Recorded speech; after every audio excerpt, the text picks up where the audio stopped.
বাঙালি ভাত না খেয়ে থাকতে পারে না। একবেলা অন্তত 1 কাপ হলেও ভাত চাই চাই।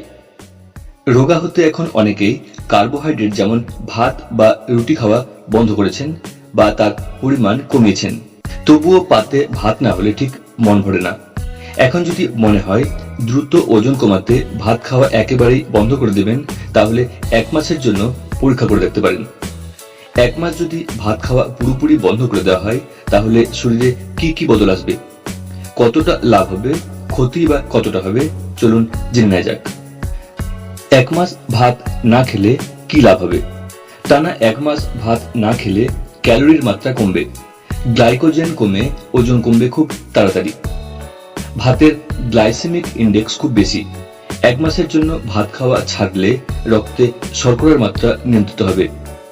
ডায়াবেটিসের রোগীদের জন্য তা ভালো। ক্ষতির পাল্লা তবে আরো ভারী। ভাত শক্তির মূল উৎস।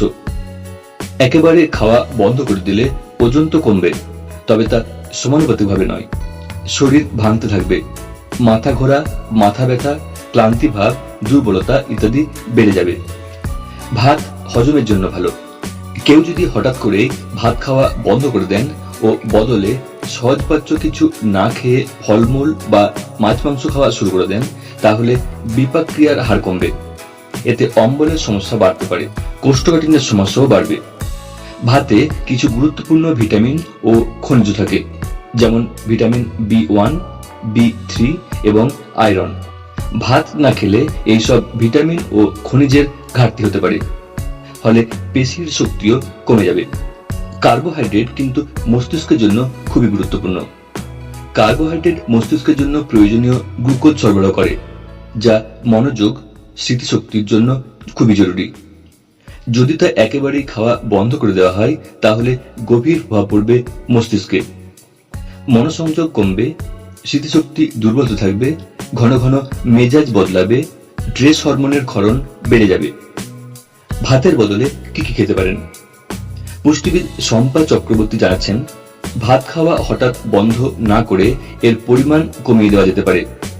যদি শারীরিক কোনো সমস্যার কারণে ভাত বন্ধ করতেই হয়, তাহলে এর বিকল্প হিসেবে এমন কিছু খেতে হবে যা থেকে ভিটামিন, খনিজ ও ফাইবারের চাহিদা পূরণ হয়। ভাতের বদলে জোয়ার, বাজরা, রাগি, কিনোয়া খেতে পারেন। রোজের পাতে নানান ধরনের ডাল, সয়াবিন, ছোলা বা মটর রাখা যেতে পারে। লাল আটা বা মাল্টিগ্রেন আটার রুটি ভাতের একটি স্বাস্থ্যকর বিকল্প। তাছাড়া দই, মাছ, মাংস বা ডিম খেতে হবে।